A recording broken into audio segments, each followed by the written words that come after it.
Hi guys, and welcome to Boring History Relaxing. Tonight we are walking straight into a medieval winter campaign, the kind where your breath fogs, instantly your boots crunch on frozen ground, and the cold feels less like weather and more like an enemy that has already decided it does not like you. You're not easing into this gently. You're already out here standing in the dark, realizing very quickly that you probably will not survive this if you were dropped into it unprepared. So before you get comfortable, take a moment to like the video and subscribe, but only if you genuinely enjoy what I do here, and if you are awake enough, tell me where you are listening from and what time it is there right now. Now, dim the lights. You step forward and the ground answers with a dull frozen sound like the earth itself is tired. It is winter in the Middle Ages, and you are a soldier on campaign, not tucked safely behind stone walls, not sitting by a hearth, but moving, camping, waiting, surviving. There is no dramatic battle at this moment, no heroic charge, just cold, deep persistent cold that works its way through leather, wool and bone. One mainstream historical fact is simple and unpleasant. Medieval armies did fight and march in winter more often than popular movies suggest. Campaigns did not politely stop when snow fell. Kings still needed territory lords, still enforced claims, and soldiers still followed orders even when rivers froze and daylight shrank. Historians still argue whether winter campaigns were strategic necessities or simply poor planning driven by political pressure rather than military sense. You feel that pressure now. You're not here because it is smart. You are here because someone higher up decided the war could not wait for spring. The air smells sharp and clean at first, almost refreshing, until it burns the inside of your nose. Each breath feels like it scrapes something raw. Around you other men shift their weight, cough softly, mutter complaints that disappear into the night. Nobody wants to waste warmth on long conversations. Words feel expensive out here. There is a strange quiet to winter that presses down on you. Snow absorbs sound. Even a large group of soldiers seems muted, like the world has been wrapped in thick cloth. Somewhere in the distance a horse stamps and snorts the sound loud in the stillness. You notice how everyone instinctively stays close together, not for friendship, but because isolation feels dangerous. A quirky but very real tidbit is that some medieval soldiers believed winter cold was caused by malevolent forces lingering in the air. Not demons exactly, but unhealthy influences that could seep into the body. Cold was not just uncomfortable, it was thought to be actively harmful in a moral and physical sense. Letting yourself get too cold felt almost like negligence, as if you had failed to guard your own body. You pull your cloak tighter. It does not do much, but the motion itself is comforting. Layers matter, but so does habit. The repetition of small actions helps you feel in control even when you are not. You quickly realize that surviving the night is the real challenge. Daylight offers a movement.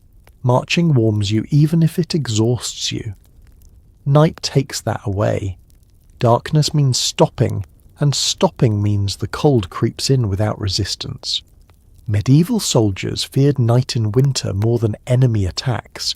You can fight a man, you cannot wrestle frost. The ground beneath your boots is uneven, hard and unforgiving. No tents yet, no beds, just earth that feels like stone.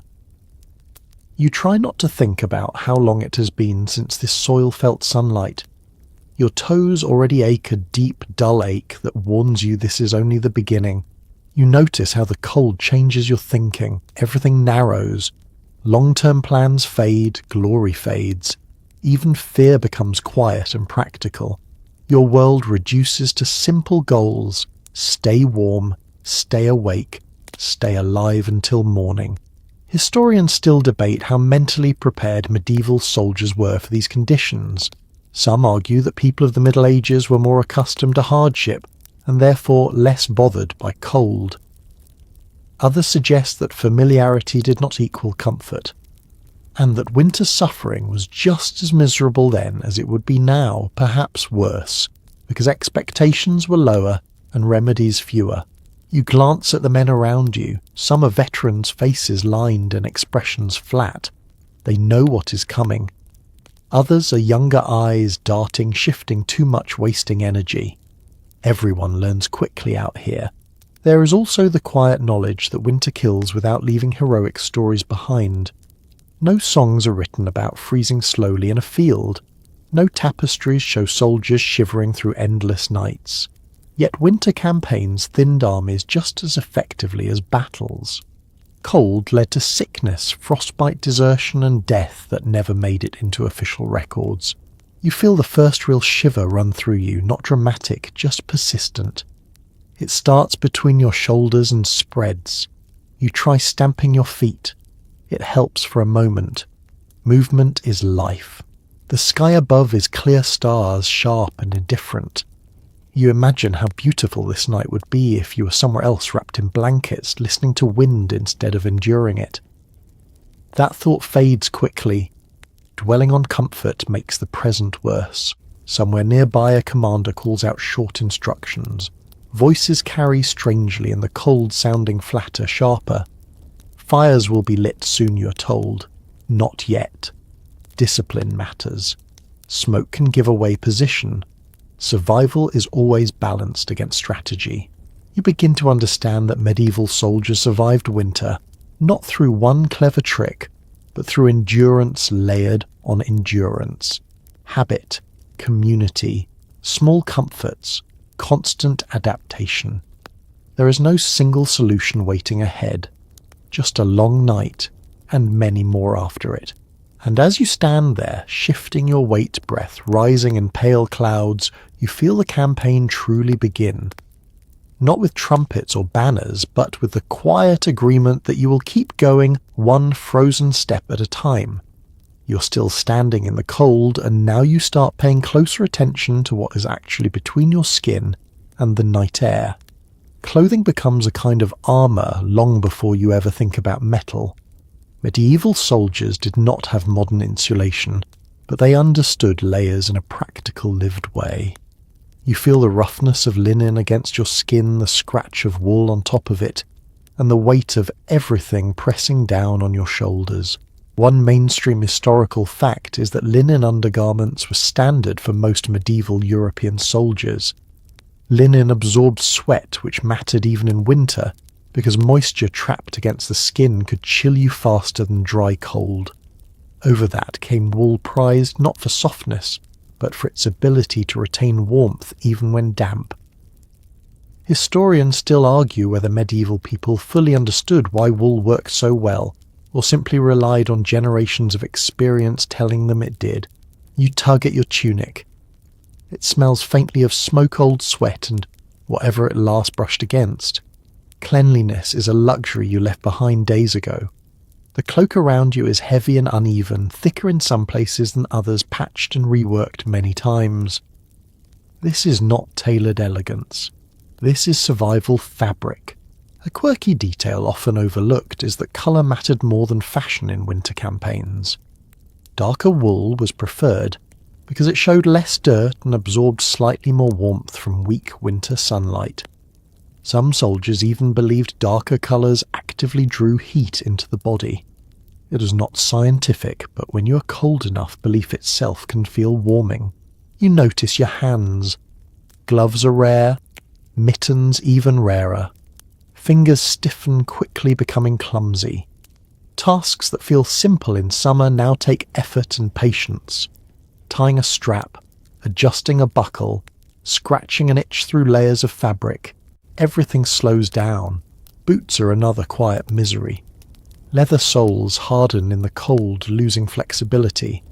Straw or cloth stuffing helps a little, but once wet it freezes into uncomfortable lumps. There is an ongoing scholarly debate about how widespread foot wrappings were among medieval soldiers. Some evidence suggests they were common, others that they were an improvisation rather than standard issue. You shift your weight again, feeling how the cold seeps upward from the ground through your boots into your legs. No matter how many layers you wear on your torso, the earth finds a way in. Armour, if you have it, adds another complication. Chainmail drapes coldly over your shoulders, each metal ring stealing heat from your body. Plate armor is worse. It turns you into a walking heat sink. There is a persistent myth that soldiers wore armor constantly. In winter camps, many removed as much metal as possible when not expecting immediate combat despite the risk. Warmth often mattered more than readiness. You pull your cloak tighter, overlapping it across your chest. There is a particular way soldiers learn to wrap themselves, minimizing gaps where wind sneaks in. These small techniques are passed down quietly, learned by watching rather than teaching. Nobody gives a lecture on staying warm. You just copy what works. Historians still debate how much variation there was between armies. Wealthier troops clearly had better clothing. Mercenaries often invested heavily in gear because their lives depended on it. Poor levies suffered the most, sometimes wrapped in mismatched layers that offered little real protection. The cold forces you into constant awareness of your body. You notice when your shoulders tense, when your jaw clenches, when your teeth chatter despite your efforts to stop it. Each shiver wastes energy, but suppressing it takes focus. You choose your battles carefully. You hear someone nearby complaining about numb toes. Another laughs softly, the sound brittle. Humour survives, but it is quieter in winter. Short remarks, dry sarcasm. Nobody has energy for grand stories yet. There is also the smell of wet wool everywhere. It is heavy animal and faintly sour. In summer it is unpleasant. In winter it becomes oddly reassuring. It means warmth is nearby even if it is not enough. A lesser-known fact is that some soldiers stuffed spare cloth, even hay, under their clothing for extra insulation during long halts. It was uncomfortable and bulky, but it trapped air, which trapped heat. Comfort was always secondary to function. You realise now that medieval winter survival started with accepting discomfort as normal. There is no moment where you feel truly warm. There are only moments where you feel less cold. That becomes the goal. Manageable misery.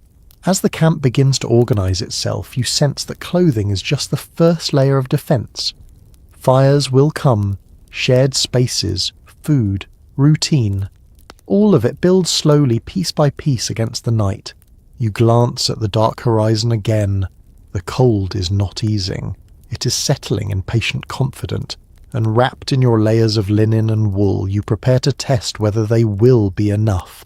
You are guided forward as the camp finally begins to take shape, and the light fades in that slow, deliberate way that makes winter evenings feel longer than they are.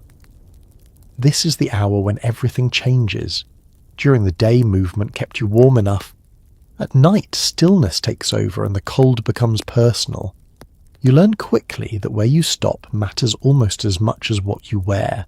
One solid historical fact is that medieval camps were rarely laid out randomly, even in winter. Commanders chose sites with wind protection whenever possible, such as shallow valleys, tree lines, or the leeward side of a hill. Historians still argue whether these choices were based on formal military theory or simple hard-earned experience passed down over generations. You are steered toward a cluster of bodies rather than an open space.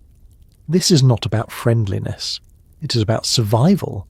The air here feels slightly less sharp, disturbed by movement held by shared warmth. You notice how instinctively everyone avoids the ridges and open ground where wind cuts hardest. The ground is trampled snow and frozen mud churned into uneven ridges by boots and hooves. You test a spot with your foot before committing to it. There is no soft place, just less bad ones. Somewhere close someone mutters about rocks pressing into their back already, hours before sleep is even possible. A quirky but documented detail is that medieval soldiers often oriented themselves with their feet toward fires and heads away from prevailing winds. This simple positioning could mean the difference between waking with feeling in your toes or not. It was knowledge learned painfully and remembered well. You lower yourself down, carefully knees stiff, joints complaining. The cold radiates upward immediately, like the ground is eager to reclaim whatever warmth you have left. You pull your cloak beneath you, sacrificing its coverage to create a thin barrier. It helps a little, not much. Around you the camp is alive with small sounds, the scrape of flint, the low murmur of voices, the occasional sharp crack as frozen wood snaps when handled. Smoke begins to curl upward, thick and stinging. It clings to clothing, hair, skin. You breathe it in and cough quietly, but you do not move away. Smoke is unpleasant, but it means fire. Historians still debate how many soldiers had access to tents during winter campaigns. Evidence suggests tents were limited and prioritised for officers or specialised troops. Most common soldiers slept in the open using cloaks and makeshift shelters. Comfort was not part of the calculation. You watch as a small fire catches flames licking upward uncertainly. For a moment the light feels almost magical, faces emerging from the dark, hands stretching out eagerly. The fire crackles, pops and settles into a steady glow. You inch closer, feeling heat on your shins while your back remains painfully cold. This uneven warmth becomes familiar. One side of you almost comfortable, the other side numb. You rotate slowly like food over a spit, trying to balance the sensation. Everyone does the same. It looks faintly ridiculous if you stop to think about it. A lesser-known practice involved soldiers banking fires with earth or ash to keep embers alive through the night. This allowed fires to be revived quickly without starting from scratch, saving effort and preserving a precious source of heat. It was a small mercy in long nights. The camp smells are complex and heavy. Smoke, wet wool, leather, animals, old food. Human bodies that have not been properly washed in weeks. In summer it would be overwhelming. In winter the cold dulls it slightly, wrapping everything in a muted haze. You listen to the quiet conversations around you. Complaints about cold hands, jokes about frozen beards. Someone mentions a past winter worse than this one, as if ranking suffering makes it easier. There is comfort in shared misery. It reminds you that you are not alone. As darkness fully settles, the sky becomes a deep, clear black star, sharp and cold. There is beauty here even now, though you have little energy to appreciate it. The firelight flickers against faces, turning them into moving shadows. This is where you will spend the night. Historians still argue whether winter camps were more dangerous from enemy attack or from disease and exposure. Many records suggest cold-related illness killed more soldiers than combat during prolonged winter campaigns. The enemy did not need to strike. The night itself did the work. You adjust your position again, trying to shield yourself from a faint breeze that slips through gaps between bodies. Someone shifts, mutters an apology. Space is shared and contested quietly. You realise that sunset in a medieval winter camp is not an ending. It's the start of the hardest part of the day. And as the fire settles into a steady burn, you brace yourself, knowing that surviving the night will be an act of patience rather than strength. The fire is finally steady now, no longer flickering nervously, but breathing in a slow, rhythmic way that feels almost alive. You sit close enough to feel heat soak into your shins, close enough that your face warms while the rest of you remains stubbornly cold. It is comforting but also deceptive. You already sense that this warmth is shallow, temporary and not to be trusted. One well-recorded reality of medieval winter camps is that fires were essential, but inefficient. They burned wood, quickly demanded constant attention, and warmed only what faced them directly. Unlike enclosed hearths, open fires bled heat upward into the night sky. You feel that lost yourself as warmth brushes your skin, then vanishes as soon as you shift. You hold your hands out, fingers spread, chasing sensation. Pins and needles sting as blood creeps back. It almost hurts more than the numbness, but you welcome it anyway. Pain means life. Around you, others do the same, hands hovering, bodies angled awkwardly. No one gets comfortable. Comfort is not part of the deal. Smoke drifts low, pushed downward by the cold air. It burns your eyes and coats your throat. You cough softly, turning your head away, then back again. Smoke is unpleasant, but it keeps insects away and preserves meat and clothing. In winter, it does something else too. It reminds you that the fire is still alive. A lesser known but documented practice involves soldiers sleeping close enough to the fire to scorch the outer layers of their cloaks. Burn marks were common and accepted. Better damaged fabric than frostbitten skin. The smell of singed wool becomes part of the camp, sharp and oddly reassuring. You notice how the fire changes the mood. Faces soften, shoulders lower. Conversations pick up slightly, though they remain quiet. Someone tells a short story about a warmer campaign exaggerating the sun and downplaying the misery. Laughter follows brief and controlled, as if joy itself must be rationed. There is no full agreement among modern historians about how strictly fires were regulated at night.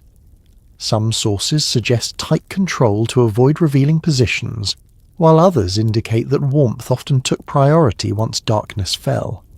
Standing here, you suspect the truth depended heavily on circumstances and commanders. The fire pops suddenly, sending sparks upward. You flinch without meaning to. Everything feels heightened in the cold. Sounds carry differently. Light seems sharper. Even shadows feel more solid. You rotate again, presenting your back to the fire now, letting heat sink into muscles that have been clenched all day. Your front cools quickly, but you accept it. Balance is constant work here. Too close, and you risk burns. Too far, and the cold creeps back in, slow and relentless. Someone nearby feeds the fire, carefully placing wood just so. Dry wood is precious. Damp logs hiss and steam, wasting effort. You learn to tell the difference by sound alone. Crackling is good, sizzling is not. An unusual belief recorded in some medieval sources held that fire had a purifying quality beyond warmth. Sitting near flames was thought to drive illness out of the body. Whether or not anyone truly believed it in a scholarly sense, the ritual of gathering around fire carried a psychological comfort that mattered deeply. Your clothes begin to dry slightly, but this creates another problem. As moisture evaporates, it steals heat from your body. You shiver despite the fire teeth clicking softly.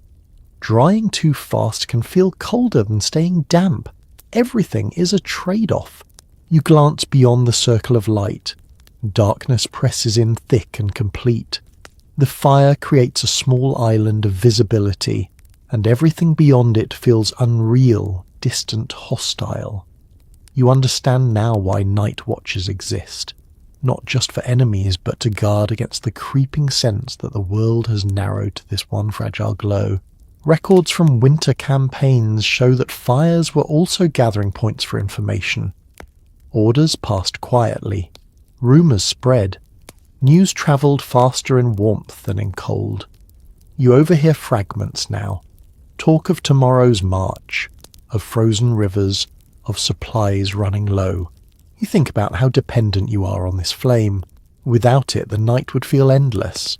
With it, the night becomes manageable, divided into rotation shifts, small stretches of endurance. The fire burns lower as fuel thins. Someone stirs it again, coaxing embers back to life. The glow brightens briefly, then settles. You know this rhythm will repeat all night. Wake, tend fire, rotate, doze, shiver, repeat. As time stretches, you stop expecting the fire to truly warm you. Instead, you accept it as a companion, a signal that you're not alone in the dark. It does not defeat the cold. It negotiates with it. And as you sit there letting heat touch you and leave you again, you understand that medieval soldiers survived winter nights, not by conquering the cold, but by managing it one flickering moment at a time. The fire settles into a low, steady glow, and sooner or later you have to face the next reality. Sleep, or something like it. No one announces this moment. It arrives quietly when movement slows and conversations fade into murmurs. Your body is exhausted, but the ground beneath you feels impossibly hard, as if it has no interest in cooperating. You lower yourself, carefully easing down in stages, joints stiff and uncooperative. The earth is frozen solid, and it presses back immediately. There is no give, no softness. You arrange your cloak beneath you again, folding it over itself, trying to create a barrier that barely exists. This is what passes for bedding. Surviving accounts from medieval campaigns make it clear that most soldiers slept directly on the ground, often without tents or raised platforms.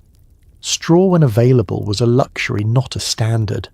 Many nights offered nothing but frozen soil and whatever fabric you carried with you. Comfort was never the expectation. You lie on your side at first, then shift to your back, then back again. Every position reveals a new pressure point. Your hip begins to ache. Your shoulder protests. The cold pushes upward relentlessly, and you become aware of how quickly warmth drains away when you stop moving. An often overlooked detail is that soldiers frequently slept fully clothed, including boots, belts, and sometimes even helmets nearby. Removing clothing risked losing heat, and made waking in a hurry difficult. Sleep was shallow and conditional, always ready to break. You pull your knees slightly toward your chest, instinctively curling inward. It is not graceful, but it reduces surface area exposed to the cold. Around you, bodies arrange themselves in similar shapes, forming a loose pattern of human bundles scattered around the fire.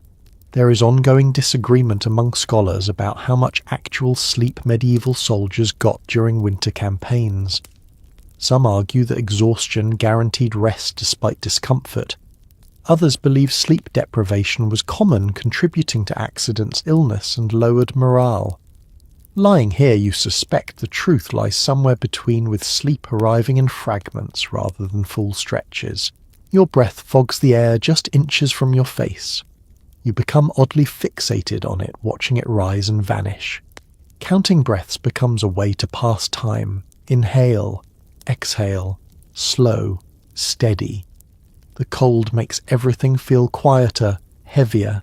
Nearby, someone snores softly, then stops abruptly, waking themselves. Another mutters in their sleep words unintelligible. Sleep here is not private. It is shared, audible, exposed. A strange but period-accurate habit involved placing weapons under the body while sleeping. Swords or spears were laid beneath cloaks, not for comfort, but to keep them from freezing or being stolen. Metal stays slightly warmer when pressed against a living body, and that warmth mattered. Your back begins to numb and you roll again, careful not to bump into anyone. Space is limited and every movement risks waking someone else. Apologies are whispered, accepted without fuss. Everyone understands. The fire dims further. Embers glow faintly. Shadows deepen. The warmth you felt earlier has faded into memory. You tuck your chin down, trying to trap heat, and pull your cloak higher around your face. The fabric smells of smoke and old wool. It is not pleasant, but it is familiar. Your thoughts wander despite yourself. You think about home, about warmth that does not require constant attention. You think about beds and walls and silence without cold. The thoughts are dangerous. They make you notice what you lack. You push them away gently. Records from the period suggest that many soldiers used rhythmic motions to help themselves sleep. Rocking slightly, tapping fingers, quiet humming. Anything to create a sense of control. You find yourself doing the same, barely aware of it. Your muscles twitch as you drift, then snap you awake again. The ground is too hard, the cold too present. Sleep comes in thin layers, never deep enough to forget where you are. Eventually exhaustion wins small victories. Your breathing slows. Thoughts blur. The fire crackles softly, then fades into background noise. You're not warm, you're not comfortable, but you're resting. And in this place, that is enough. As you slip into a shallow, fragile sleep, you understand that medieval soldiers did not conquer the night. They endured it lying on frozen earth, trusting that morning would eventually return. Sleep never lasts long before something pulls you back toward awareness. A shift of bodies, a change in the fire, a sudden bite of cold along your spine. You open your eyes to darkness broken only by embers, and you realize that being alone out here would be unbearable. Survival, at least at night, depends on closeness. You edge nearer to the others without fully waking them careful practiced. Bodies pressed together not in comfort but in agreement. Shared warmth becomes a resource quietly negotiated. Shoulders touch. Backs rest against backs. Legs overlap slightly. There is no embarrassment left for this. Cold strips that away quickly. One well-supported observation from medieval sources is that soldiers often slept in tight groups, during winter sometimes referred to as huddling, though the term itself is modern. This was not affection, it was strategy. Human bodies generate heat, and when layered together that heat lingers just a little longer. You feel the difference almost immediately. The air between bodies is warmer, less sharp. Your side pressed against another soldier stops aching as much. It is still cold, but not aggressively so. You let out a slow breath you didn't realize you were holding. Privacy disappears out here.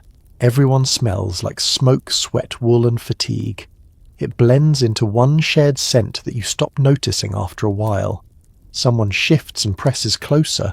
Someone else murmurs in protest, then settles. Boundaries exist, but they are flexible.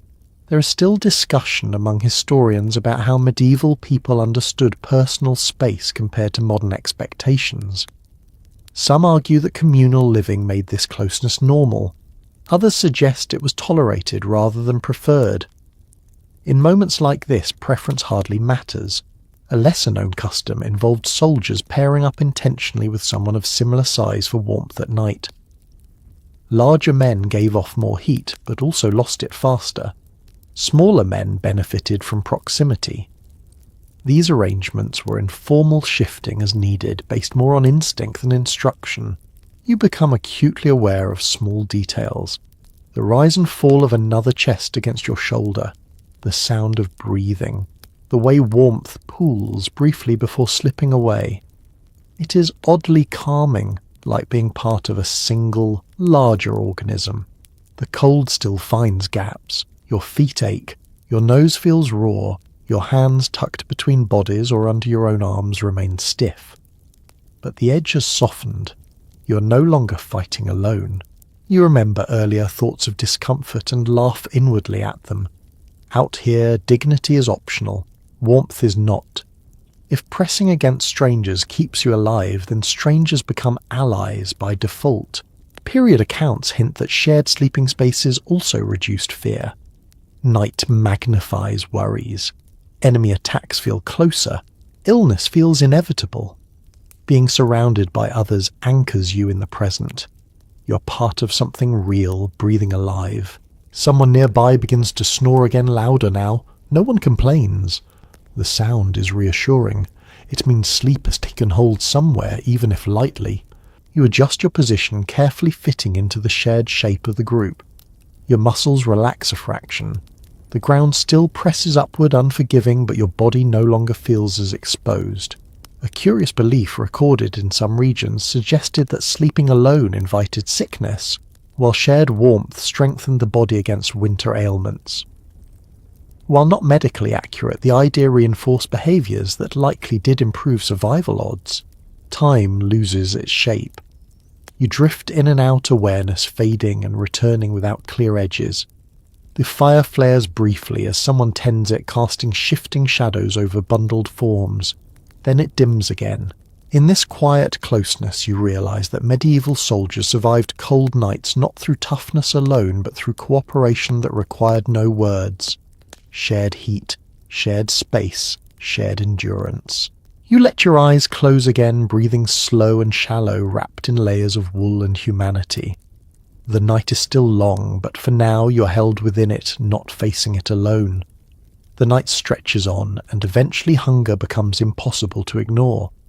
Cold burns calories faster than movement ever did, and your body reminds you of this with a dull, insistent ache low in your stomach. Food is no longer about pleasure. It is fuel warmth you can swallow. Someone passes along a chunk of bread, hard and dense. You take it without comment, fingers stiff as you break it apart. Chewing takes effort. Your jaw works slowly, methodically. The bread tastes of grain and smoke and time. It is not fresh, but it is solid, and that matters. Surviving supply lists from medieval campaigns show that soldiers relied heavily on bread porridge and salted meat during winter.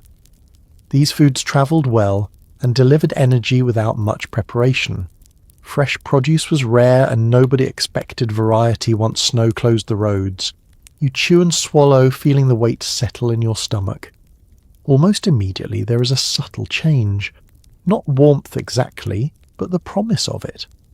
Digestion gives your body something to work on, and that internal effort produces heat. It is one of the few reliable ways to fight the cold from the inside. A curious detail mentioned in a handful of sources is the preference for fatty cuts of meat during cold weather. Lard, bacon and suet were prized not just for flavour, but for their perceived warming qualities. Grease left on hands was sometimes rubbed into cracked skin as a crude barrier against wind. There is still disagreement among researchers about whether medieval soldiers intentionally adjusted their diets for winter, or simply ate whatever was available. Some evidence suggests conscious choices, while other records point to necessity, rather than strategy driving winter meals. Someone nearby produces a small pot blackened from use, and warms a thick stew over the embers. It smells heavy and comforting, even if you know what is in it might be questionable. A ladle makes its way around. You accept a portion without hesitation. The stew is salty, greasy, and oddly satisfying. It coats your mouth and throat, leaving a lingering warmth that spreads slowly outward. You savour it despite yourself. Moments like this feel almost luxurious, even though the conditions are anything but. Eating becomes a communal ritual. Portions are shared. Complaints are muted. No one hoards openly. Hunger and cold have a way of smoothing out selfish instincts, at least temporarily. Survival feels collective. You notice how everyone eats slowly, conserving energy. No one rushes. Fast movements invite the cold back in. You keep your bowl close to your chest, shielding it from the air letting heat rise toward your face. An unusual belief found in some medieval medical writings claimed that certain spices could counteract cold humours in the body. While spices were expensive and rare for common soldiers, even the idea of them carried psychological comfort. Warming foods were thought to restore balance. Your stomach feels heavier now, more grounded. The ache softens. You lean back slightly, careful not to spill. The fire crackles softly, embers glowing brighter as someone feeds it again. Food also brings stories, short ones. A comment about a meal eaten years ago during a worse winter. A joke about how this stew would taste better anywhere else. Laughter surfaces briefly, then fades. As the night deepens, you realise how essential these moments are. Without food, the cold would feel sharper, more personal. With it, the night becomes something you can endure rather than simply survive. You finish the last bite, slowly licking grease from your fingers without shame. Cleanliness can wait. Warmth cannot. Settling back into your place near the other stomach full and body marginally steadier, you feel sleep tug at you again. Not deep sleep, never that, but enough. Enough to rest. Enough to keep going. And as you close your eyes, you understand that medieval soldiers did not just eat to live. In winter, they ate to stay warm, to feel human, and to remind themselves that the night, however long, would eventually pass. The food settles heavy and reassuring, and now the drink begins to make its quiet rounds. A skin is passed from hand to hand, careful not to spill. You recognize the smell before it reaches you. Ale, thin and slightly sour, but alive with warmth. You take it gratefully, lifting it with both hands to keep from fumbling. Written accounts from medieval armies make clear that alcohol was a regular part of daily rations, especially ale and weak wine. These drinks were safer than water in many places and easier to transport than fresh supplies. In winter, they also served another purpose. They made the cold feel less sharp, at least for a while. You take a measured sip. The liquid is cool at first, then warming as it slides down your throat. It spreads through your chest and belly, loosening muscles that have been clenched for hours. Around you, others exhale softly after drinking shoulders, dropping faces easing. There is a quiet understanding here. Drink too much, and you will regret it. Alcohol dulls, awareness slows reactions and tricks the body into losing heat faster. Even medieval soldiers knew this, if only through bitter experience. Moderation is survival. An oddly specific habit appears in some campaign records.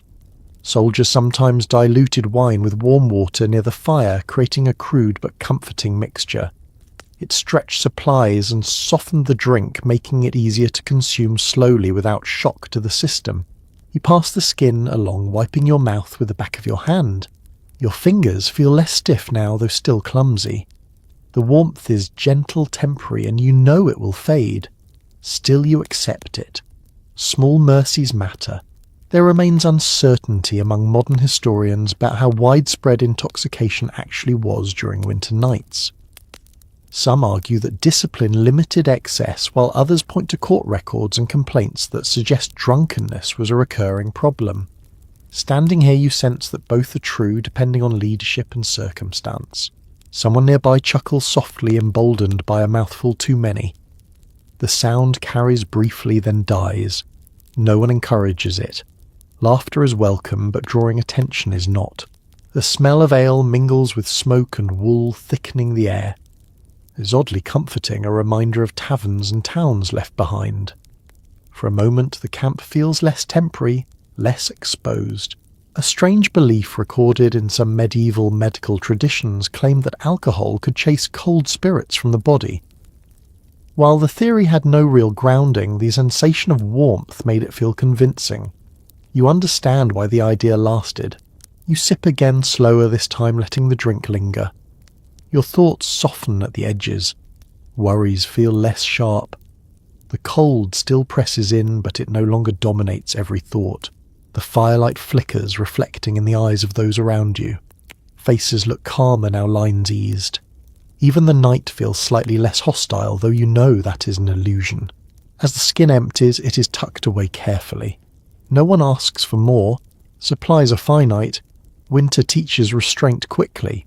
You settle back into your place among the others, warmth from food and drink combining briefly into something close to comfort. It will not last, you know that. But it has carried you this far. As sleep pulls at you again, you realise that medieval soldiers relied on drink not to escape the cold, but to soften its edges. Just enough warmth to rest. Just enough ease to endure. Nothing more. The warmth from food and drink fades gradually, and your awareness shifts again to what you are wearing, especially the weight that rests on your shoulders and chest. Armour. It never truly leaves your thoughts, even when you're not wearing every piece. In winter, metal feels less like protection and more like a test. Campaign inventories and visual records from the medieval period show that soldiers often kept their armour close at night, even if they did not wear it fully. Chainmail shirts might be loosened or draped nearby. Helmets were kept within reach. Readiness still mattered even when cold begged you to strip layers away. You adjust the mail at your collar, feeling how cold it is against your skin, even through layers of fabric. Metal steals heat greedily.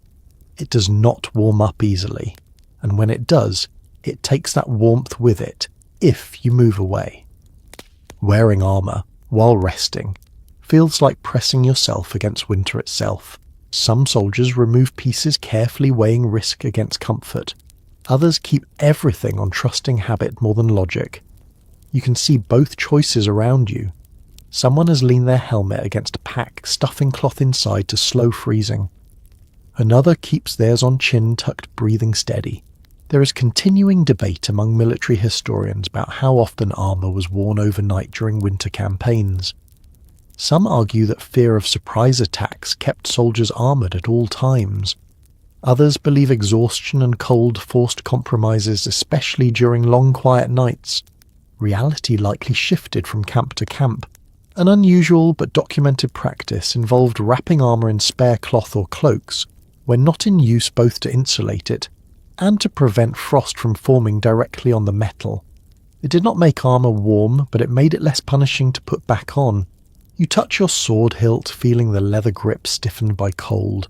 Weapons suffer too, blades grow brittle, bows lose tension. Everything behaves differently in winter. Maintenance becomes a constant background task, one more thing to worry about when energy's already low. You think briefly about how armour feels in summer, heavy but familiar. In winter it feels hostile, almost alive, pulling warmth away whenever it can. Yet you know that if trouble comes, you will want it between you and danger. The firelight reflects faintly off metal surfaces, dull and muted. No bright shine.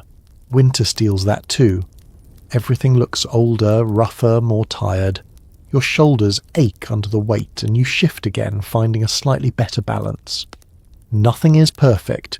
You learn to accept what is tolerable. As the night deepens, armour becomes less about fighting and more about waiting. Waiting for dawn, waiting for movement, waiting for feeling to return to your fingers and toes. You close your eyes, briefly resting with one hand still on your gear. Even in sleep you do not fully let go. In winter, campaign's armour is not just protection. It is a quiet reminder that rest is temporary and readiness never truly ends. Sometime deep in the night you wake with a quiet frustration. Your clothes are no longer just cold. They're damp, not soaked but heavy with moisture that clings stubbornly to wool and leather. Sweat from marching. Snow that melted near the fire. Breath that condensed and settled into fabric. Winter has a way of turning everything wet eventually. You shift, feeling how the fabric pulls and resists. Wet wool still holds warmth, but it feels heavier, slower, and endlessly uncomfortable. Leather stiffens as moisture freezes, creaking faintly when you move. Boots are the worst. Once damp, they become cold traps that refuse to dry. It is clear from surviving campaign descriptions that medieval soldiers rarely had the chance to properly dry their clothing during winter operations. Fires were shared, fuel was limited, and time was scarce. Dampness became a constant companion, accepted rather than solved. You inch closer to the fire, angling your boots toward the heat without burning them. Steam rises faintly, carrying a sour smell. Drying too fast risks cracking leather or shrinking wool, but leaving things wet risks worse. You balance carefully, adjusting position again and again. Someone nearby does the same, rotating boots slowly like precious objects. There is no talking. Everyone understands the routine. Dry a little, warm a little, move back before damage sets in. There is quiet uncertainty among modern researchers about how much medieval armies understood the long-term effects of moisture on health. Some evidence suggests they recognized damp clothing as dangerous, while other sources imply it was simply unavoidable and rarely discussed. A small but telling habit shows up in a few accounts. Soldiers sometimes slept with damp gloves or foot wrappings tucked against their stomachs, using body heat to dry them overnight. It was uncomfortable, but it worked better than leaving them to freeze. You considered doing the same, tucking fabric beneath your tunic. The sensation is unpleasant cold cloth pressed against warm skin, but after a while it softens. You focus on breathing, letting the warmth spread slowly. The smell of the camp shifts as more damp clothing warms, wet wool, steaming leather. Smoke thickens, catching in your throat. It is not pleasant, but it is familiar now.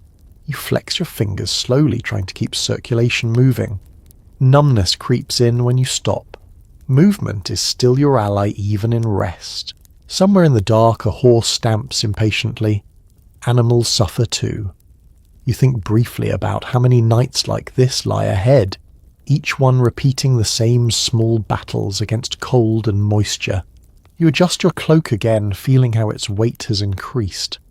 Everything feels heavier in winter. Time, clothing, thoughts. As you settle back, you accept that dryness is temporary here. You aim instead for tolerable, not frozen, not soaked, just manageable. Your eyes close again, the fire crackling softly. Wet or dry, the night continues, and you continue with it, enduring in quiet, practical ways. Morning does not arrive with warmth. It arrives with movement, Someone stirs, then another, and soon the camp begins to wake in small, reluctant motions. You push yourself upright, muscles, stiff joints protesting loudly inside your body. The cold has not eased overnight. If anything, it feels sharper now, as if it has been waiting for you to stop moving again. Marching is the answer to that waiting cold. It is not a choice so much as a necessity. Standing still is punishment. Movement brings circulation, friction, heat. You stamp your feet, roll your shoulders, flex your hands, until feeling creeps back in slow waves. Accounts from winter campaigns consistently describe how armies relied on early morning movement to prevent cold injuries. Delays were dangerous. The longer soldiers lingered in camp after sunrise, the more the cold seemed to settle into bones and joints, making the day harder before it even began. You pull your pack into place, feeling its familiar weight. It presses against your damp clothing, which has stiffened overnight. Leather straps creak softly as you adjust them. Boots feel rigid, reluctant to bend. You walk a few short steps just to loosen them, grimacing as your feet complain. Someone calls out an order, not shouted. Shouting wastes energy. The line begins to form uneven and slow. Breath clouds rise together, hanging briefly in the air before thinning out. There is disagreement among modern interpreters of medieval warfare about how far armies could realistically march in winter. Some suggest distances were drastically reduced. Others point to records of surprisingly long movements when conditions demanded it. What matters now is that you're expected to move regardless of the numbers. You fall into step boots crunching against frozen ground. Snow squeaks underfoot, a dry, brittle sound. With each step, warmth builds slowly in your legs, then spreads upward. Your toes sting as circulation returns, a sharp reminder that numbness had settled in deeper than you thought. An unusual trick mentioned in scattered sources involves soldiers deliberately swinging their arms wider than usual while marching in winter. The exaggerated motion increased blood flow to the hands and shoulders. It looked awkward, but it helped, and you catch yourself doing it now without thinking. The rhythm of marching becomes hypnotic. Step, breath, step, breath. The world narrows to the space ahead of you and the sound of many feet moving together. Conversation fades. Everyone saves breath. Cold air fills your lungs, crisp and clean, almost painful. Your chest burns slightly, but you welcome it. It means you are alive and moving. The sun creeps upward, pale and distant, offering light but little heat. Shadows stretch long across the snow. You can feel warmth on your face for a moment when you turn toward it, then it vanishes again. As miles pass, your body settles into a fragile balance. Too slow and you chill. Too fast and sweat builds, threatening another cycle of damp misery. You adjust instinctively, guided by discomfort more than instruction. Marching in winter is not about speed. It is about maintaining just enough motion to keep the cold from winning. And as you move forward with the others, breath-steady muscles burning gently, you understand that survival often depends on doing the simplest thing at exactly the right pace. As the march continues, the cold begins to leave its marks in quieter, more dangerous ways. It is not always dramatic. It does not announce itself with pain right away. Instead, it settles in slowly numbing fingers, toes, ears and noses until sensation fades and concern follows. You rub your hands together, feeling friction spark life back into them. The skin is tight, pale and slightly waxy. You recognize the warning signs, even if you do not know the words for them. Cold injury is familiar in this world, even if it is not fully understood. Medical texts from the medieval period describe winter injuries in broad, often confusing terms. Cold was believed to thicken bodily fluids and slow circulation, leading to numbness and decay. While the explanations were flawed, the observations themselves were accurate. Cold could maim without bloodshed. You glance at the man ahead of you, noticing how his fingers move stiffly on the reins. Someone else walks with an uneven gait, favouring one foot. These are not wounds of battle, but they're just as serious. There is lingering uncertainty among historians about how often frostbite occurred during medieval campaigns. versus other cold-related conditions. Records rarely distinguish, clearly lumping many injuries together under vague descriptions. What is clear is that winter took a heavy toll. A peculiar treatment appears in some accounts. Affected limbs were sometimes rubbed with snow or cold water before being warmed. The idea was to ease the transition and prevent damage. Whether this helped or harmed likely depended on circumstance, but the practice persisted. You flex your toes inside stiff boots, grateful that you can still feel them even if the sensation is dull. Pain when it comes is sharp and unwelcome, but numbness is worse. Numbness hides danger. Someone stumbles briefly ahead, catching themselves before falling. A few hands reach out automatically, steadying them. No one comments. Everyone knows how easily a small mistake can become serious in these conditions. The wind picks up slightly, slicing through gaps in clothing. You pull your hood tighter, tucking your chin down. Ears ache, cheeks sting. Every exposed patch of skin feels targeted. You remember advice passed quietly among soldiers. Keep moving. Do not ignore numbness. Do not rush warmth. Simple rules learned the hard way. As the march continues, you become more attentive to your body, checking in constantly. Wiggle fingers. Stamp feet. Adjust pace. Survival becomes a series of small corrections. The landscape rolls by in muted colours. White. Grey. Brown. Life feels paused, waiting for warmth to return to the world. Until then, you and the others move through it, carefully carrying the knowledge that winter is not just uncomfortable. It is quietly, patiently dangerous. By midday, the march slows, not because the cold has eased, but because the animals begin to show it. Horses breathe harder now, nostrils rimed with frost flanks heaving beneath winter coats that were never meant for endless exposure. You watch them carefully because their condition mirrors your own more than you like to admit. A medieval army moves only as well as its animals. Horses carry riders, pull carts, transport supplies. When they struggle, everything slows. You notice how handlers adjust straps and blankets, rubbing stiff necks, murmuring softly. There is a practical tenderness in these gestures. No horse means no army. The ground is harder here, frozen solid beneath a thin crust of snow. Hooves strike it with sharp, echoing sounds. Every step sends small vibrations up your legs. The animals pick their way carefully, heads low, ears flicking back and forth. Some records from the period quietly reveal how winter campaigns caused enormous losses among horses and mules, often exceeding human casualties. Cold-poor fodder and overwork took their toll. You sense that vulnerability now in every laboured breath you hear. You help guide a mule through a narrow patch, feeling its warmth radiate briefly through your gloves. Steam rises from its back when it stops, thick and sweet-smelling. That warmth is tempting. You linger for a moment longer than necessary, then move on. There is uncertainty among historians about how well medieval armies planned animal care for winter operations.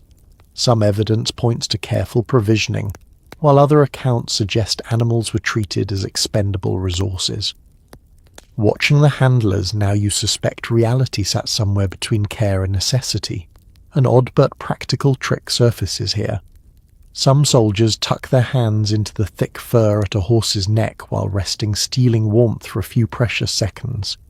It is not kind, but it is effective, and the animals tolerate it with weary patience. The smell of animals grows stronger as the day goes on. Hay, sweat, leather, manure frozen into hard shapes on the ground. It is not pleasant, but it is familiar. Life on campaign smells like this, especially in winter. As the march resumes, you feel how the rhythm changes. Steps shorten, pace steadies. Everyone adapts to the animals, not the other way around. There is no rushing now. Rushing would break something important. You think briefly about how different this would feel without animals. Every load heavier, every mile longer. Winter would be nearly impossible. The thought fades as you refocus on the path ahead. When the column halts again, you stand near a horse soaking in its heat without thinking about it. Warmth is warmth no matter the source. As the day drags on, you realize that surviving winter campaigns depends not just on human endurance, but on the fragile partnership between people and animals, both enduring the same cold step by careful step. As the afternoon light thins and begins its slow slide toward evening, you start to notice how decisions made far from the cold shape everything you are feeling now. Orders passed down through ranks, plans sketched out in warmer rooms all arrive here, stripped of comfort and tested by winter itself. You hear quiet grumbling as the column halts again. Not anger exactly, more a tired resignation. Every stop risks losing hard-won warmth, yet marching endlessly is not possible either. Someone higher up weighs these choices constantly, even if you never see them. Written directives from medieval commanders show a clear awareness that winter demanded different pacing, shorter marches, more frequent halts, earlier camps. These adjustments were not kindness, they were necessity. Armies that ignored them did not last long. You picture those leaders now cloaked and mounted, feeling the cold less sharply than you do yet still bound by it. Their horses steam, their gloves are thicker, their cloaks heavier. Even so, they cannot escape winter entirely. Cold does not respect rank. There is no single answer agreed upon by historians when it comes to how much foresight medieval commanders truly had regarding winter hardships. Some campaigns appear carefully planned, while others read like desperate improvisations. Standing here, you sense that plans often change with the weather. An interesting habit noted in some winter campaigns involved leaders personally inspecting campsites before nightfall, testing wind direction and ground firmness themselves. It was one of the few moments when command visibly intersected with survival, rather than strategy alone. You watch officers confer briefly, heads close together, voices low. Gestures point toward a tree line ahead, a shallow dip in the land. Decisions are made quickly. There is no time for perfection. As you move toward the chosen site, you feel a flicker of relief. Trees mean less wind, slightly softer ground, small advantages but real ones. Commands ripple backward through the line. Set up here, gather wood, keep close. Routine takes over again, steady and familiar. You realize that leadership in winter is quieter than in battle. There are no stirring speeches, no grand gestures, just a series of practical choices that determine whether you shiver through the night or suffer worse. As the camp begins to form once more, you understand that survival during medieval winter campaigns depended as much on cautious decision-making as on strength or courage. The cold punishes mistakes quickly, and mercy rarely arrives in time. Night falls again, faster than you expect, and with it comes a particular kind of duty that feels heavier in winter than any other time. Watch, guard, standing still while the world freezes around you. Your name is called softly, and you rise with a sigh you do not bother to hide. You take your place at the edge of the camp where the firelight fades and darkness thickens. The ground here is even colder, untouched by bodies or embers. You plant your feet, carefully feeling the chill creep upward almost immediately. Accounts from medieval campaigns mention night watches as a constant strain, but winter transformed them into endurance tests. Standing motionless, drained heat faster than any march. Guards were rotated more frequently in cold weather, not out of generosity, but because frozen sentries were useless. You grip your weapon, feeling the familiar shape through gloves that offer little protection now. Your fingers stiffen quickly. You flex them subtly, keeping blood moving without making noise. Sound carries strangely in cold air. Every scrape feels louder than it should. The night feels alive here. Wind whispers through branches. Snow shifts softly under its own weight. In the distance, something cracks sharply. A tree limb giving way. Your heart jumps anyway. Vigilance costs energy you do not have to spare. There is lingering uncertainty among those who study medieval warfare about how effective winter watches truly were. Darkness cold and fatigue dulled senses. Yet abandoning watch entirely was unthinkable. The risk of surprise was too great. A small but telling practice appears in scattered descriptions. Guards sometimes stamp their feet in slow, deliberate patterns, not to warm themselves fully, but to maintain feeling without breaking discipline. You do the same now, rhythm quiet and controlled. Your breath fogs the air, clouds rising and dissolving. You turn your head slightly, careful not to breathe too visibly toward the darkness. Even breath feels like something to manage. Time stretches. Minutes feel long. Your shoulders hunch against the cold.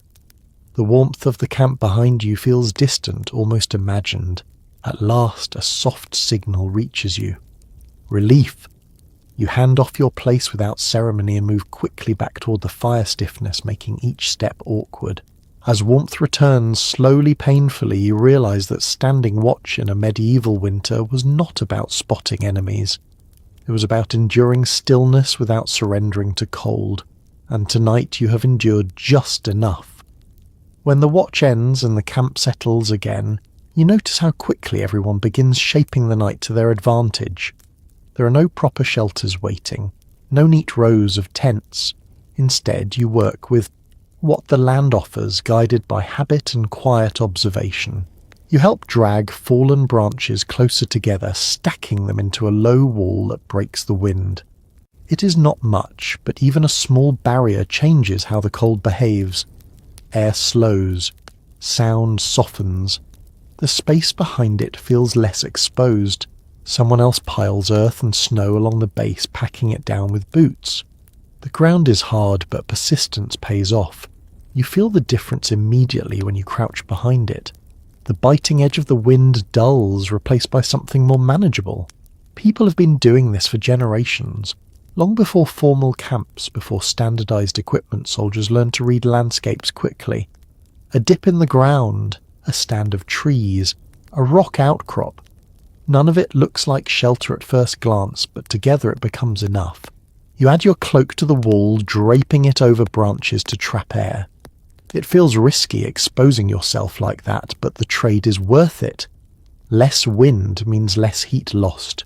You pull your tunic tighter and settle into the protected space. Nearby, someone digs a shallow hollow with the heel of their boot, scraping away snow to reach earth beneath. The bare ground radiates cold, but it is steadier than snow that shifts and melts. You copy the motion, creating a shallow nest for yourself. There is a quiet uncertainty that hangs over these efforts. No one truly knows which small choices matter most. You try things because they worked once, or because someone older showed you, or because doing something feels better than doing nothing. A faint scent of crushed pine rises as branches are broken and arranged. It cuts through smoke and wool sharp and clean. For a moment it almost feels refreshing. You sit back and test the space. The difference is subtle but real. Your face still aches with cold, but your back no longer feels flayed by wind. Your breathing slows. Around you, similar pockets of shelter form. Low walls, leaning packs, cloaks tied between sticks. Nothing impressive, everything temporary. By morning it will all be abandoned without a second thought. You realize that winter survival here is built on improvisation. No single solution. Just many small adjustments layered together until the night becomes tolerable. As the fire burns lower and people settle into their places, you tuck yourself into the hollow you have made grateful for the fragile shelter. It will not keep you warm, not really, but it gives you a fighting chance to rest, and in this place that is enough. As the night deepens, you begin to notice subtle differences among the people around you. Not everyone reacts to the cold in the same way. Some seem almost at ease, moving with calm efficiency, while others struggle more visibly, shoulders hunched, hands constantly rubbing together. Geography has shaped them long before this campaign ever began. Those from colder regions move differently. They are quieter about discomfort, more deliberate with their layers, quicker to seek shelter before the wind strengthens. You watch one man adjust his clothing with practiced motions, tightening seams, overlapping fabric, just so. Nothing wasted, nothing rushed. Others carry habits from milder lands. They rely more on fire, linger longer in open spaces, underestimate how quickly cold can turn from nuisance to danger. You see them learn quickly, copying what works, abandoning what does not. There is no clear line between north and south, here are only patterns shaped by experience. Someone from a mountain village understands wind better than someone raised by the coast. A man who has slept in barns through harsh winters adapts faster than one used to stone walls. You feel your own habits shifting. What seemed uncomfortable days ago now feels necessary. You tuck your chin automatically. You turn your body to shield yourself without thinking. Cold rewrites instinct. Among the quieter conversations you hear fragments of comparison. Winter's worse than this one. Campaigns where snow buried tents overnight. Places where rivers froze solid enough to carry wagons. Stories serve a purpose. They teach without lecturing. There is uncertainty woven into these differences. No one can say for sure which habits matter most. Is it the thickness of wool, the way you sleep, the pace you keep while marching? Survival feels like a combination of all of it mixed with luck. A small habit catches your attention. Someone from the far north rubs fat into the seams of his boots before settling down. The leather darkens and softens slightly, shedding moisture better by morning. You file the idea away. The fire burns low now and most movement has slowed. Bodies curl inward. Breathing deepens. The camp looks different depending on where you stand. Sheltered pockets feel almost calm. Exposed edges feel harsh and restless. You realize that medieval winter survival was never uniform. It depended on where you came from, what you learned early, and how quickly you adapted when old habits failed. As you settle back into your space, you feel a quiet respect for those whose lives prepared them for nights like this. Experience does not remove suffering, but it teaches you how to carry it. The camp grows quieter now, but silence does not mean peace. In the stillness, thoughts grow louder, and with them come fears that daylight usually keeps at bay. You find yourself listening to sounds that would go unnoticed in warmer seasons. A distant crack, a shifting shadow, the whisper of wind through bare branches. Many soldiers turn inward at times like this, reaching for something familiar that offers comfort when the body cannot find it. You see lips moving in the dark, prayers murmured softly. Some are formal, learned long ago. Others are improvised, whispered straight into the cold. Small objects emerge from pockets. A carved token. A scrap of cloth tied with string. Something carried not for usefulness, but for reassurance. You finger something of your own, worn smooth by habit, and feel steadier for it. Belief takes many forms here. Some trust in saints, some in luck, some in routines that feel almost ritualistic. Touch the ground before lying down. Face a certain direction while sleeping. Repeat the same motions each night. In a world where so much is uncertain, patterns create a sense of control. There is quiet disagreement even among those who believe. Which prayers matter? Which signs to heed? Which omens to ignore? No one settles these questions here. Everyone chooses what helps them endure. A peculiar custom surfaces briefly. Someone traces a small mark in the snow near their sleeping place, then smooths it away. It is done without comment, but with care. You do not ask. Some things are not meant to be explained. The fire dims further, glowing softly like a living thing at rest. Shadows stretch long and thin. The camp feels smaller, wrapped tightly against the night. You notice how fear shifts in winter. It is less about sudden violence and more about quiet failure.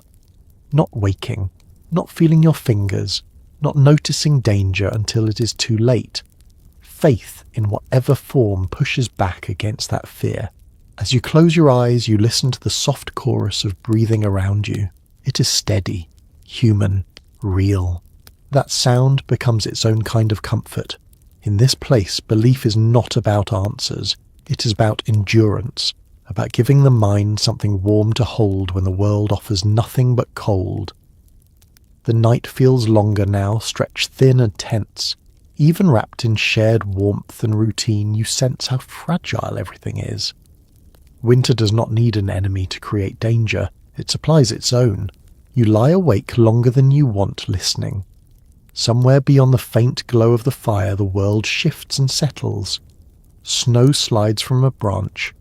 Ice cracks along a frozen stream. Each sound carries weight, pulling your attention outward. Illness moves quietly in places like this. Coughs echo softly. Someone shivers harder than the rest. Another breathes shallow and fast. No one says much about it, but everyone notices. Cold weakens the body in ways that do not announce themselves. There are stories passed in low voices about men who simply did not wake up after nights like this. No wounds, no struggle, just stillness. Whether these tales are warnings or exaggerations hardly matters. They shape behaviour all the same. You keep shifting your position, careful not to let numbness settle too deeply. Movement is subtle now, a flex of toes, a roll of shoulders, just enough to remind your body it is still needed. Somewhere nearby, someone coughs and curses softly under their breath. Another offers a bit of cloth, a gesture small but meaningful. Care happens quietly here without ceremony. Fear takes a different shape in winter. It is not sudden or loud. It is patient. It waits for inattention, for fatigue. For the moment you stop checking your hands or forget to adjust your cloak, you think about the enemy wherever they might be. They are out in this same cold, facing the same night. That knowledge brings a strange comfort. Winter is impartial. It presses down on everyone equally. A faint sound breaks the stillness. A rustle, then nothing. You tense, heart quickening, then relax again. Probably an animal. Probably. The uncertainty lingers longer than the sound itself. As hours pass, the camp breathes together a slow rhythm of inhalation and exhalation. The fire pulses dimly. Embers glow and fade. You realize that survival here is not about bravery. It is about attention. About noticing small changes before they grow large. About respecting the quiet threats that come with cold and darkness. Eventually exhaustion softens your thoughts. Fear dulls. Muscles loosen. You drift still listening, but no longer alert in the same way. The night remains watchful and cold. But for now you are still here within it. When morning comes again, it does not bring relief so much as repetition. The same cold, the same stiffness. But now the landscape changes. You're no longer simply passing through winter. You're stopping inside it. The army slows, then halts altogether, spreading out before walls that rise pale and silent against the sky. A siege in winter feels different from marching. Movement kept you warm. Stillness drains you. Days stretch longer when you're waiting instead of advancing. You look up at stone that does not care how cold you are. The walls stand unchanged, indifferent to weather and time. People begin carving routines into the frozen days, paths between fires, places to relieve yourself, corners where the wind is slightly kinder. The camp hardens into something semi-permanent, though everyone knows it will never feel secure. Food becomes more predictable and more monotonous. Supplies move slowly in winter if they move at all. Portions are measured carefully now. Hunger becomes a background companion, never loud, always present. You hear stories about other winter sieges. Months spent staring at walls while snow-buried tents and froze moats solid. There is no agreement in those stories about whether winter favours attacker or defender. Cold punishes both, but in different ways. Inside the walls you imagine people huddled around hearths rationing food, watching the same sky. The thought is strangely comforting. This misery is shared even if unequally. A small detail catches your attention. Some soldiers begin stacking stones near their sleeping places, not for building, but to block drafts and trap warmth. Stone holds cold, but it also slows wind.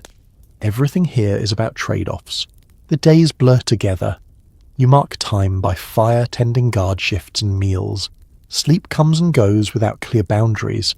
Your body adapts, lowering expectations, conserving energy. You notice morale changing, not dramatically, just a quiet thinning. Jokes fade, conversations shorten. Winter sieges wear people down without spectacle. Yet there is also a strange steadiness that develops. Routine becomes armor, predictability becomes comfort. Knowing what comes next matters when everything else feels hostile. As you sit near the fire, staring at unmoving walls, you understand that winter warfare is as much about waiting as fighting. And waiting in the cold can be the hardest battle of all. As the siege drags on, something unexpected begins to matter more than food or fire. Sound, or rather the lack of it. Long winter nights stretch endlessly when they're silent, and silence gives the cold too much room to speak. So people fill it gently, carefully. Someone hums, barely audible at first, a simple tune looping without a clear beginning or end. It drifts through the camp like breath unnoticed until it stops and you miss it. Others add quiet sounds of their own. A murmured rhyme, a half-remembered song from childhood. Nothing loud, nothing that would carry far. You find yourself listening more than participating. The rhythm steadies you. It gives shape to time, breaking the night into something manageable. Verse follows verse. Repetition becomes soothing rather than dull. Stories surface too, though they are shorter now. No long epics, just fragments. A funny moment from a past campaign. A familiar character exaggerated slightly with each telling. Laughter comes quietly, quickly cut short, but it still warms something inside. Winter camps have always relied on this. When movement stops and darkness takes over, voices become tools. Not for command or warning, but for keeping spirits from sinking too far. You feel the difference when the sounds begin and when they fade. There is a subtle disagreement among the men about what helps most. Some prefer silence, conserving energy and focus. Others need sound to keep their thoughts from turning inward. No one forces either approach. Everyone copes in their own way. A small habit catches your attention. Someone tells the same story each night, word for word, refusing to change it. At first it seems odd, then comforting. Predictability becomes its own kind of warmth. You notice how voices sound different in the cold, sharper, thinner. Words feel fragile, as if they might shatter if spoken too loudly. Everyone adjusts instinctively, lowering volume, shortening sentences. As the fire burns low, the sounds thin out. Humming fades into breathing. Stories trail off mid-sentence. Sleep creeps in quietly, encouraged by familiarity rather than comfort. You close your eyes, letting the last murmurs wash over you. In winter, morale does not rise with grand speeches. It survives in whispers, in shared jokes, in the simple reminder that others are awake with you in the dark. And as the night deepens once more, you understand that medieval soldiers did not just fight cold with fire and food. They fought it with voices, keeping the darkness from feeling too empty. As the days wear on, the camp develops a smell that never quite leaves. Winter sharpens it instead of hiding it. Smoke clings to everything first, soaking into wool, hair, and skin until it becomes part of you. Even when the fire burns low, its presence lingers in your nose and throat. Then there are the animals, horses, mules, and the remains of their feed. Hay damp with frost. Leather tack stiffened by cold and sweat. Manure freezes where it falls, preserving its scent far longer than it ever would in summer. You step carefully, learning where not to walk by memory alone. Human bodies add their own layers. Sweat trapped beneath wool. Breath turned sour by fatigue and poor sleep. Clothes worn too long without washing. In warmer seasons, rain and sun might soften these smells.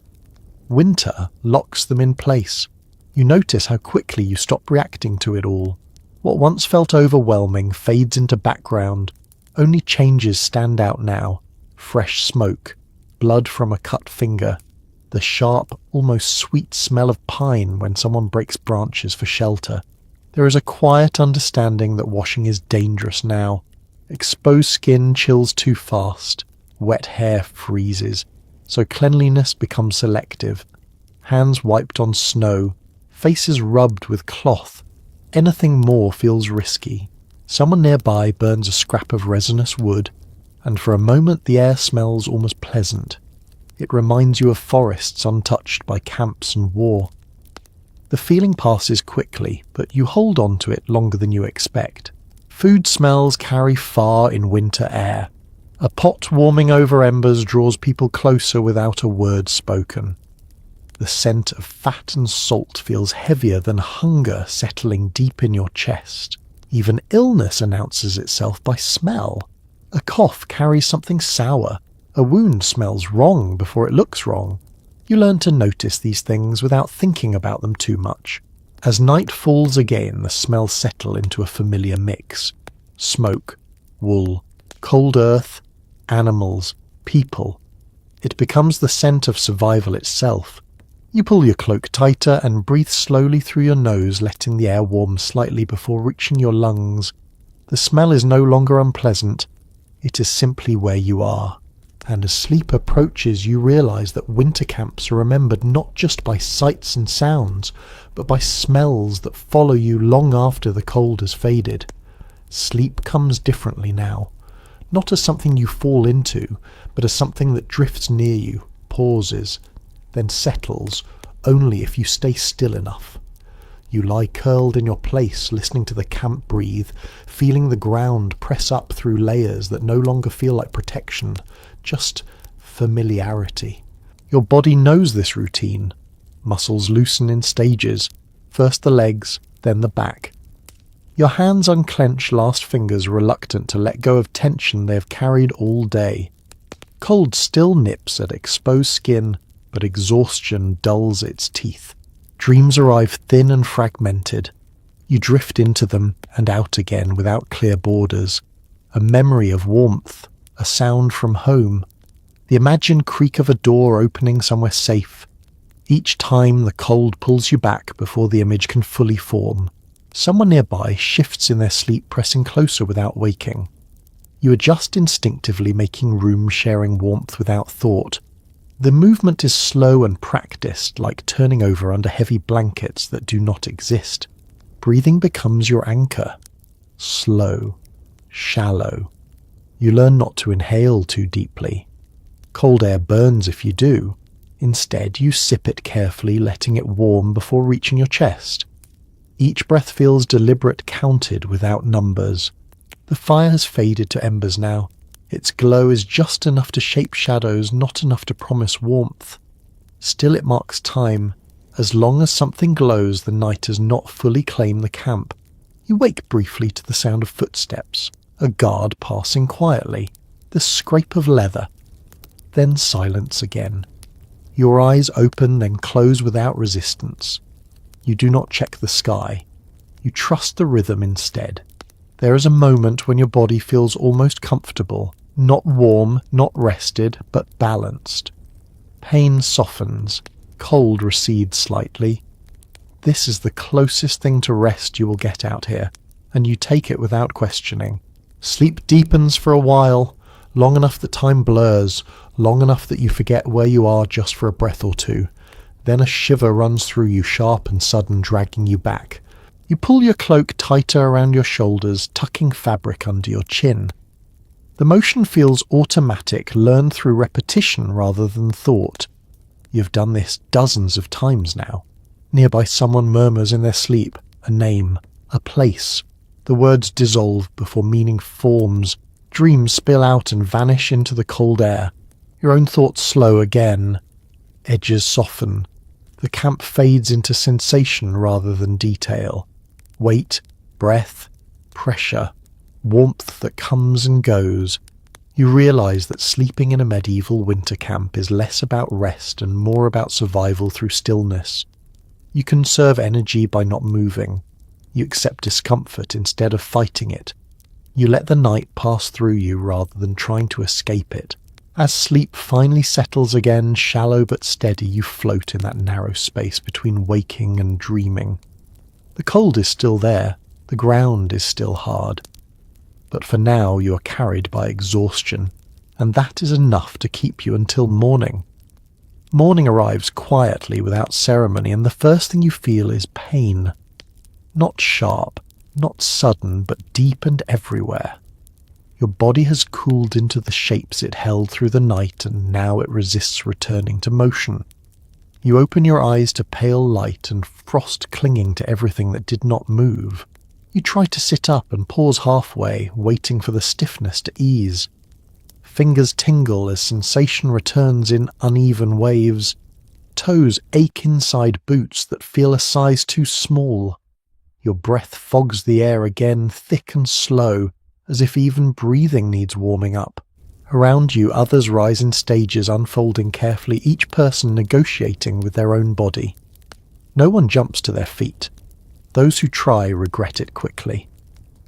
A man nearby mutters softly as he straightens, one hand pressed into his lower back.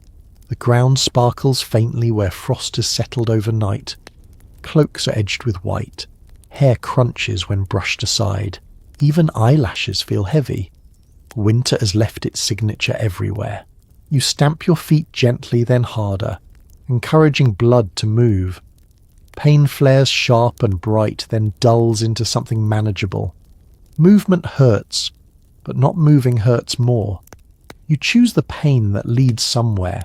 Someone rekindles the fire, coaxing embers back into flame.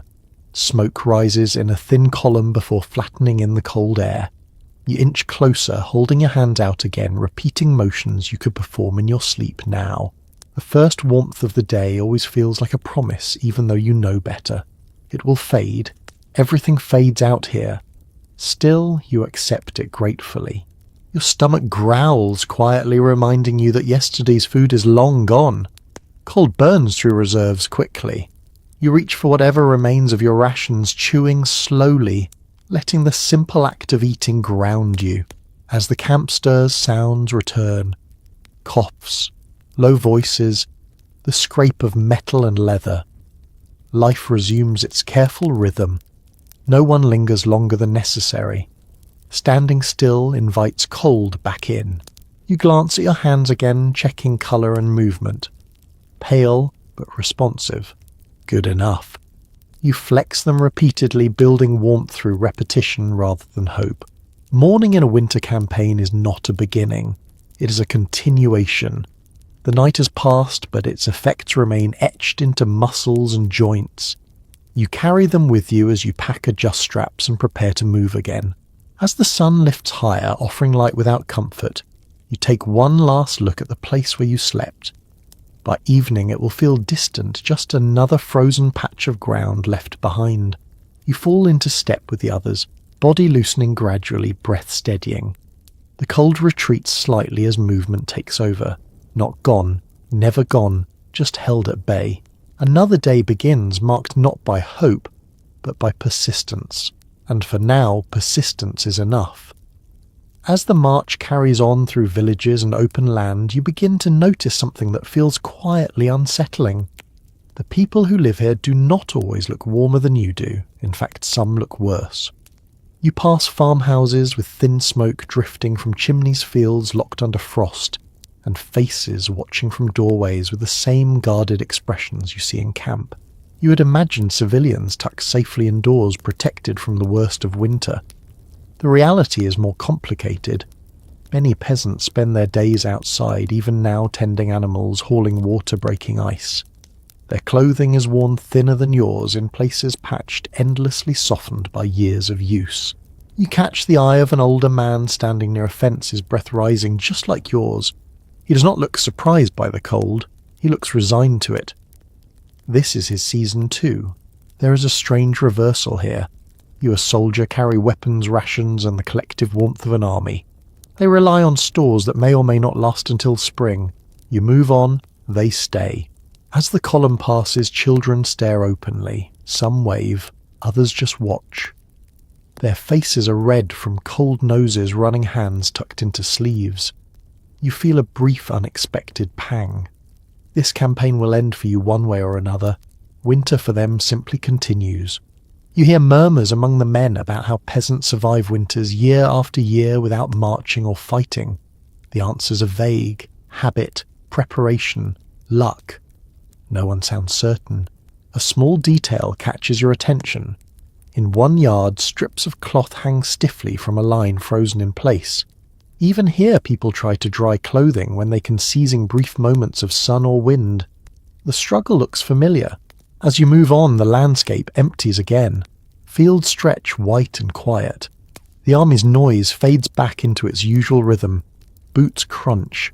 Breath clouds rise and vanish. You realise that winter does not care whether you wear armour or carry a plough. It presses on everyone differently but relentlessly. Soldiers may suffer intensely for a season. Civilians endure it every year. That thought stays with you longer than expected. It softens complaints. It reframes discomfort. Not because things are easier, but because you see them differently now. As night approaches again, you prepare to repeat the same routines. Fire, food, shelter, sleep. But somewhere behind you, others will face the same cold without moving on. You settle back into step body, tired but steady. Winter belongs to no one. It simply waits, and everyone learns to live inside it as best they can. By now the idea of winter warfare has lost its shine completely. Whatever stories you once heard about frozen battles and dramatic snow-covered charges feel distant and false. Out here, winter is not cinematic. It is slow, exhausting, and deeply repetitive. You overhear someone mention how people back home imagine campaigns like this. Brave men standing firm against snowstorms, camps glowing warmly against white fields. You almost laugh. The truth is quieter, colder, far less heroic. Most days pass without combat at all. Instead, you fight stiffness, hunger, boredom, and the constant calculation of how to stay warm without wasting energy. Winter does not need swords to wear an army down. It does the work itself. You notice how expectations change. In summer, soldiers complain about long marches and poor food. In winter, those complaints fade. Survival becomes the standard. Anything beyond that feels like a gift. There is talk around the fire about famous winter campaigns from the past. Stories blur together. Some say certain leaders thrived in the cold using snow and ice as allies. Others quietly doubt those tales, pointing out how many never returned from such efforts. No one settles the matter. Stories serve morale more than accuracy. A small contradiction stands out. Some men insist winter makes soldiers tougher. Others whisper that it simply breaks them more slowly. Watching faces around the fire, you suspect both can be true. You adjust your cloak and realise how much your own thinking has shifted. You no longer imagine winter as an obstacle to overcome. It is simply the environment you exist in now, shaping every decision whether you like it or not. The routines that once felt miserable now feel grounding. Fire tending, checking feet, eating slowly, curling inward at night. These habits replace larger hopes and plans. They are enough. As the night deepens again, you stop expecting relief. That expectation used to drain you. Now acceptance brings a strange calm.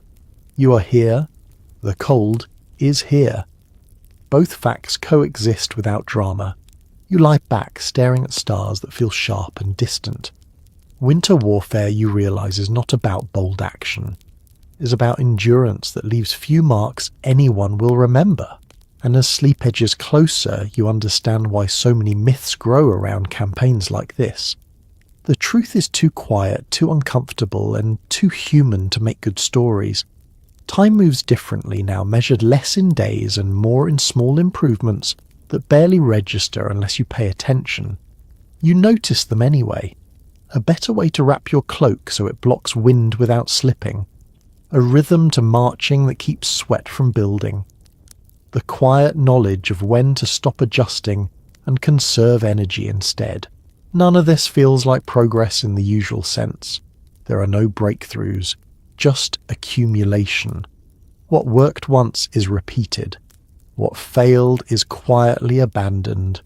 Winter becomes a teacher that never speaks, only corrects. You remember earlier nights when the cold felt overwhelming, unpredictable. Now it feels familiar. Still dangerous, still uncomfortable, but no longer surprising. You recognize its moods. The sharper bite before dawn, the brief mercy of midday light, the way wind changes everything.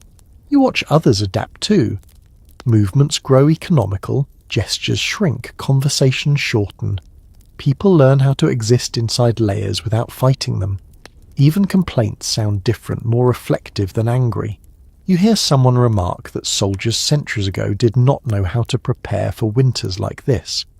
Another shrugs and says people always learn eventually if they survive long enough. Neither statement feels complete. Preparation and adaptation blur together out here. A small improvement stands out. Someone has learned to pack snow tightly against a cloak wall, sealing gaps where wind used to creep in. The difference is noticeable enough that others copy it the next night. Knowledge spreads quietly without credit. You adjust your own habits again, shifting how you sleep so your feet stay warmer, even if your shoulders suffer more. Trade-offs feel natural now. You stop searching for perfect solutions. As days stack up, you realize that winter campaigns force changes slowly across years and generations. What you learn now will be carried into the next cold season, then refined again. Survival knowledge does not arrive fully formed, it evolves. The fire burns low beside you, steady and reliable. You tend it almost without thinking. Hands move on their own, guided by memory rather than instruction. You lie back and let your eyes close, body settling into a posture shaped by weeks of cold. You're not comfortable, but you are adapted, and that you understand now is what keeps people alive through winters like this. The cold has been teaching you for weeks now, and you begin to sense the lessons settling deeper than muscle memory. They slip into the way you think, the way you judge risk, the way you measure effort. Winter strips choices down to their simplest forms, and in doing so, it leaves marks that last long after the frost melts. You notice how patience has grown quietly inside you. Rushing no longer appeals. Quick movements invite sweat. Sweat invites cold. Everything now is done with intention, each action weighed against its cost. Even standing up feels like a decision that deserves a pause. You listen differently too. The sound of wind in branches tells you where to sleep. The tone of someone's cough hints at trouble before words ever do. The crackle of a fire reveals how long it will last without tending. Your senses have sharpened not out of curiosity but necessity. Someone nearby remarks that winter makes people honest. You think about that for a moment. Cold removes pretenses. No one boasts here. No one pretends to be unaffected. Strength shows itself quietly in small consistencies, not in bold claims. You remember earlier discomforts that once felt unbearable. Sleeping on frozen ground, wearing damp clothes, waking stiff and aching. None of it has vanished, but your reaction has changed. Endurance now feels less like resistance and more like cooperation. The land itself seems altered by winter, not just covered but simplified. Paths are clearer, distractions fewer. Even the sky feels closer, somehow heavy and watchful. You move through this pared-down world with a focus that surprises you. You think about what will be remembered from campaigns like this, not by those who endure them, but by those who hear about them later. Details will blur, hardships will compress into neat phrases, the reality will soften with time. Here in the middle of it there is no neatness, just accumulation. Day layered onto day, cold layered onto cold, lessons layered quietly onto the people who survive. You settle near the fire again, body folding into a shape that feels almost natural now. Your breath slows. The night does not feel friendly, but it feels familiar. As sleep edges closer, you understand that winter warfare did more than test medieval soldiers. It reshaped how they thought about effort, risk, and survival itself. Those lessons lingered long after the snow was gone, carried forward into future seasons, future campaigns, future lives. You close your eyes, letting the fire glow fade behind your lids. The cold remains, but so do you. The days begin to blur together now, and with them the sharp edges of memory soften. What once felt overwhelming has been worn smooth by repetition. Winter no longer surprises you. that simply exists like a low constant note beneath everything else.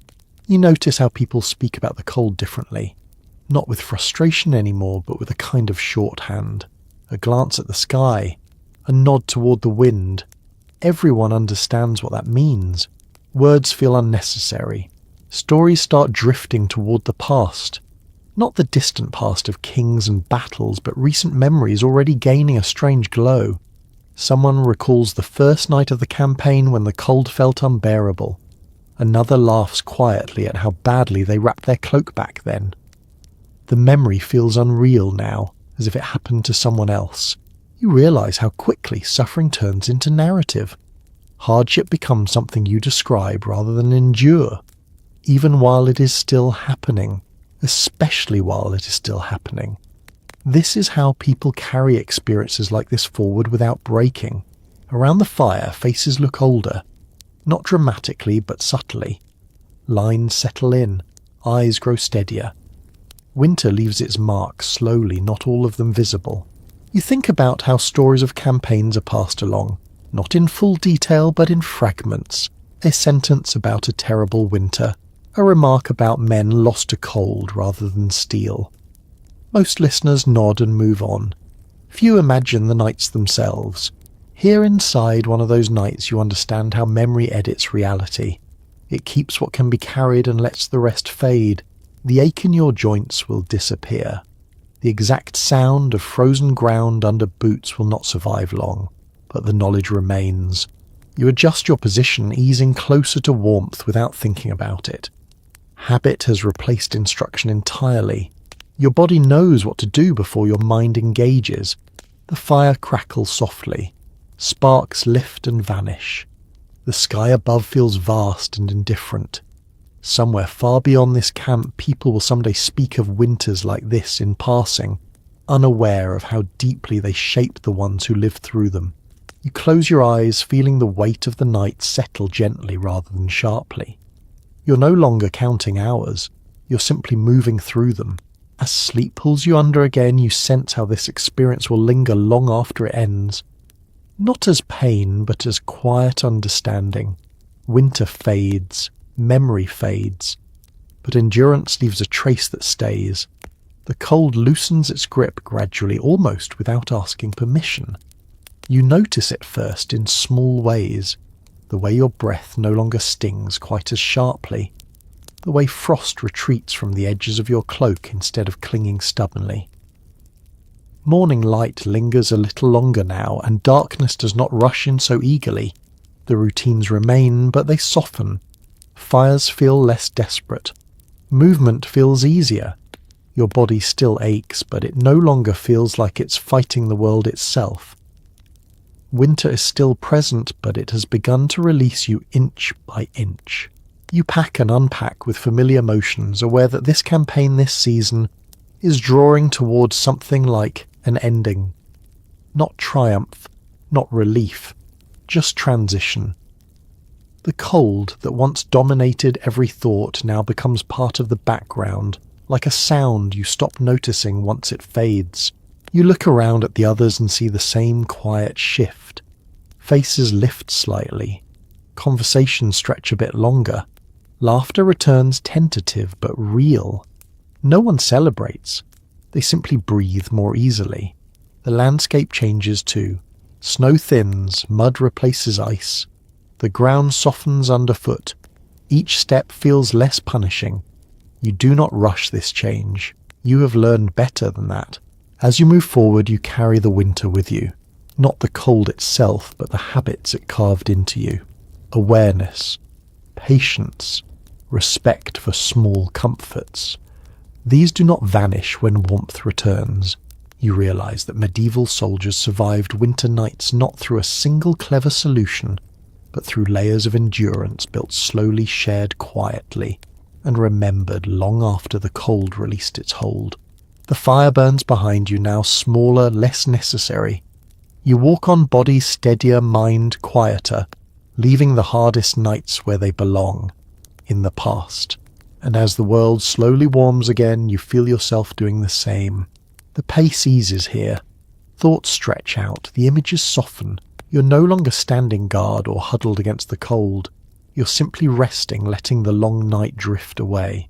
The ground beneath you feels less hard now, the air gentler. Breathing comes easily without effort or calculation.